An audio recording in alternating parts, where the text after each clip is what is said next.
Mi mamá me entregó su nuevo testamento. Todo será para Mark y sus hijos. A ti no te tocará ni un solo centavo. Sonreí. Entonces no esperes ni un solo centavo de mí. Me fui y hice lo que debía haber hecho hace mucho tiempo. Entonces sus vidas cambiaron. Hola Reddit. Me llamo Rachel y ni siquiera recuerdo la última vez que sentí que pertenecía a mi propia familia. Crecer siempre fue sentir que yo era un personaje de fondo en el guión dorado de otra persona.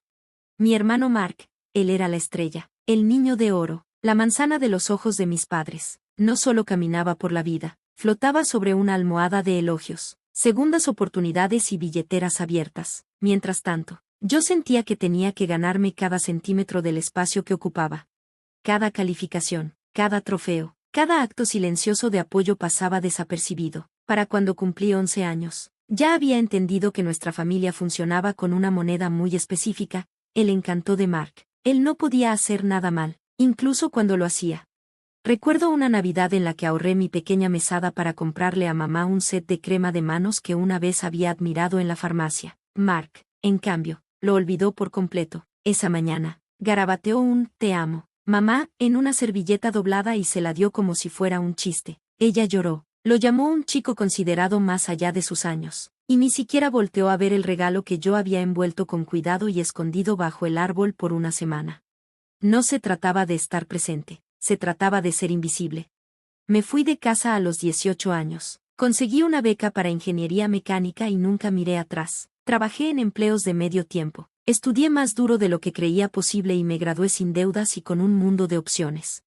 Con el tiempo, abrí mi propia empresa de diseño de productos especializada en empaques ecológicos. Mi trabajo llamó la atención. Luego fue adoptado por algunos minoristas importantes. Después, despegó. No fue una historia de multimillonaria. Solo éxito construido con noches largas y resistencia silenciosa.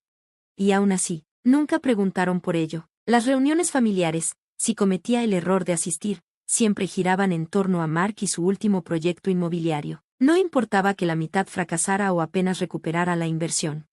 Mis padres se sentaban a su lado en la mesa como porristas con camisetas a juego. Oh, tu hermano sabe cómo soñar en grande, Rachel. Deberías intentarlo algún día. Sueña en grande. Yo dirigía una empresa exitosa, empleaba gente, pagaba impuestos y ayudaba a organizaciones sin fines de lucro. Pero como no presumía ni me ostentaba, asumían que estaba de pasada por la vida en la mediocridad. Aún así, a pesar de la amargura que me acompañaba como humo después del fuego, los visitaba, les llamaba para saber cómo estaban, enviaba dinero cuando papá entraba y salía del hospital durante un año, cubría la medicina de mamá cuando su seguro se vencía, y cuando el hijo mayor de Mark necesitaba una laptop para la escuela. ¿Adivina quién ayudó? No fue Mark, no fue el niño de oro, fui yo. Nunca se lo tiré en la cara, lo hice porque eso es lo que se supone que debe hacer la familia, al menos, eso pensaba. Entonces, una tarde, todo cambió. Era un jueves gris de marzo. Venía de una junta con un cliente, todavía con blazer azul marino y tacones. Cuando mamá me llamó para pedirme que pasara por su casa, dijo que no era urgente, pero su voz tenía ese tono calmado forzado y agudo que siempre usaba cuando algo definitivamente estaba mal. Llegué y los encontré sentados en la mesa de la cocina, papá y ella, con un montón de papeles ordenados frente a ellos. Mark estaba ahí también, recargado como un invitado de honor, con las mangas arremangadas y esa sonrisa arrogante que ya asociaba con malas noticias.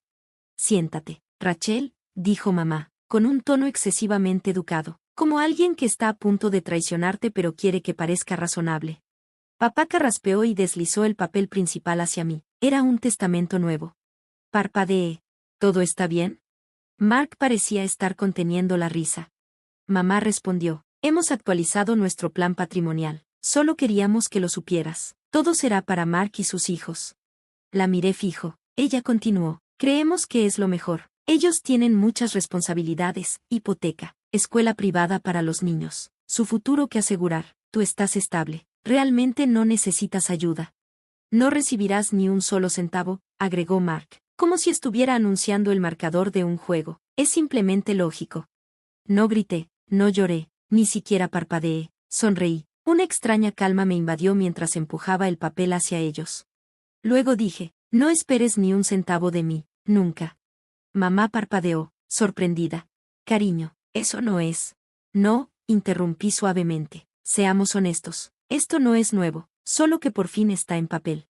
Mark se burló, pero lo ignoré. Me levanté. Eché un último vistazo a la cocina que una vez ayudé a pintar cuando mamá se fracturó la muñeca, y me dirigí a la puerta. ¿A dónde vas?, preguntó papá. Estoy haciendo lo que debía haber hecho hace mucho tiempo, dije sin voltear. Se acabó. Me fui, sin lágrimas, solo un peso que se levantaba. Pero lo que no sabía en ese momento era lo profundamente que mi ausencia sacudiría los cimientos que habían construido a mi alrededor.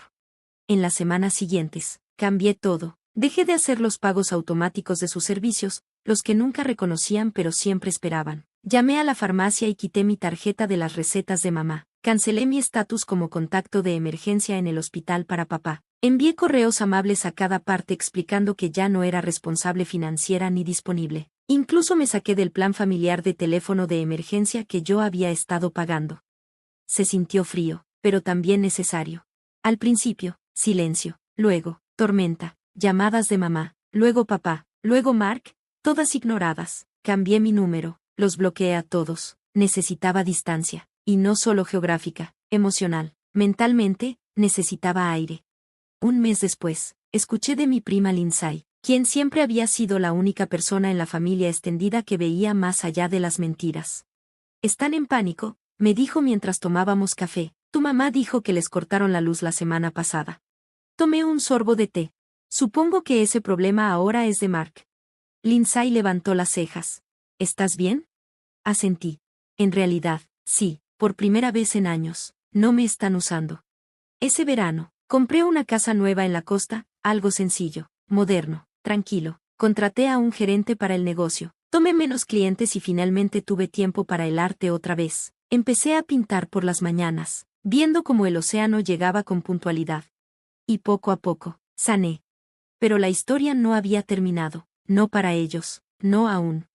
Habían pasado 3 meses desde que salí de la casa de mis padres y entré en una vida que finalmente sentí como mía. No había hablado con ninguno de ellos desde entonces, ni mamá, ni papá, y mucho menos Mark. El silencio al principio se sentía extraño, como una habitación que antes estaba llena y ahora resonaba vacía, pero a medida que los días pasaban, ese silencio se volvió confort, espacio para pensar, respirar, existir sin tener que explicar o justificar mi valor constantemente. Entonces, de la nada, recibí una carta, no un correo electrónico, una carta de verdad en mi buzón, escrita a mano con la caligrafía prolija de mi mamá. La abrí despacio, esperando amargura o culpas, pero encontré algo completamente distinto. Querida Rachel, sé que probablemente no quieres saber nada de mí, no te culparía si tiras esta carta, pero necesitaba intentarlo. Las cosas han cambiado desde que te fuiste. Mark volvió a perder su trabajo. El mercado dio un giro y 2 de sus inversiones colapsaron. Él y los niños ahora viven con nosotros, y ha sido difícil. La salud de tu papá ha empeorado. Se cayó la semana pasada y el hospital no me dejó hablar con nadie porque ya no estás registrada como contacto de emergencia. Tengo miedo, Rachel, y te extraño. Extraño tu estabilidad, tu bondad, tu presencia. Ojalá lo hubiera dicho más seguido. Por favor escribe o llama, o no, solo quiero que sepas que pensamos en ti. Con amor. Mamá. Me quedé con esa carta por mucho tiempo. La Rachel de hace 4 meses habría entrado en acción, enviado dinero, ofrecido apoyo, volado de nuevo a la tormenta como una polilla hacia la misma llama, pero yo ya no era ella. Lo platiqué con mi terapeuta esa semana, le conté sobre la carta, la culpa que despertó, el dolor que aún sentía a pesar de todo. ¿Qué quieres, Rachel?, me preguntó. Esa pregunta quedó flotando en el aire, no lo que ellos querían, ni lo que se esperaba. ¿Qué quería yo? Aún no lo sabía, así que esperé. Una semana después, recibí otro mensaje, esta vez de Lindsay. Tu mamá me llamó llorando. Mark está en un lío. Tu papá volvió al hospital y nadie sabe qué hacer. Ella preguntó si considerarías venir, aunque sea de visita. Lo leí 2 veces y aún no me moví hasta esa noche, cuando me senté junto a la ventana mirando las olas. Algo en mí susurró, el cierre no siempre es distancia, a veces es verdad. Así que tomé una decisión. No hice maletas, no traje regalos, solo me subí al coche y manejé. Cuando llegué, la casa se veía más pequeña de lo que recordaba, como si el tiempo hubiera desgastado la grandeza que yo veía de niña. El SUV de Mark estaba en la entrada, el jardín estaba crecido, la luz del porche rota. Toqué el timbre, mamá abrió la puerta y por un segundo solo se quedó ahí, boca abierta, mano en el pecho. como si temiera que yo desapareciera. Rachel, dijo en voz baja. Hola, mamá. Se hizo a un lado sin decir palabra y entré. La sala estaba hecha un desastre, juguetes en la alfombra, bolsas de comida rápida en la mesa, y papá dormido en un sillón reclinable con el brazo en cabestrillo. Mark no estaba a la vista, pero podía escuchar a los niños peleando arriba. No esperaba que vinieras, dijo cerrando la puerta tras de mí. Yo tampoco, respondí con honestidad. Se sentó despacio. No mentía. Ha sido difícil. Supuse que no escribiste para pedir dinero, Rachel, te lo juro. Lo sé, dije. Pero siendo honestos, no solo me sacaron del testamento, mamá, me sacaron del corazón hace años. Ella se estremeció. No es verdad, ¿verdad? Miró hacia otro lado, con las manos temblorosas. Solo pensamos que Mark necesitaba más. Y yo no. Fuiste fuerte, independiente. Fuerte no significa que no necesitara amor, reconocimiento o justicia. Se le llenaron los ojos de lágrimas. No lo sabía, de verdad no. Creo que en el fondo sí lo sabías, dije con suavidad, pero era más fácil creer que estaría bien sola porque así te liberabas. Silencio, no frío, solo lleno. No estoy aquí para rescatar a nadie, mamá, añadí, no vine a arreglar las cosas, vine porque necesitaba decir lo que nunca dije. Ella asintió, secándose los ojos.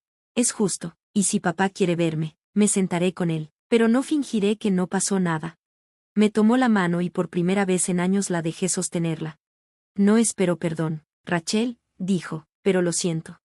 De verdad le creí, no completamente, ni perfecto, pero lo suficiente para empezar. En las horas siguientes me senté con papá, hablamos poco, pero cuando me miraba, su expresión se suavizaba como si él también finalmente viera algo que había ignorado.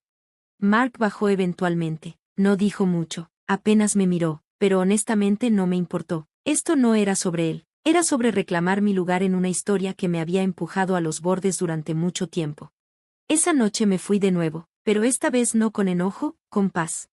No prometí regresar, no ofrecí ayuda, no reabrí viejas heridas, simplemente me fui sabiendo que finalmente entendieron lo que significaba mi ausencia y por qué tenía que pasar. En casa, colgué la carta en mi refrigerador, no como un recordatorio del dolor, sino como prueba. Decir tu verdad cambia las cosas, tal vez no de la noche a la mañana, tal vez no completamente, pero abre una puerta, y a veces eso es todo lo que necesitas.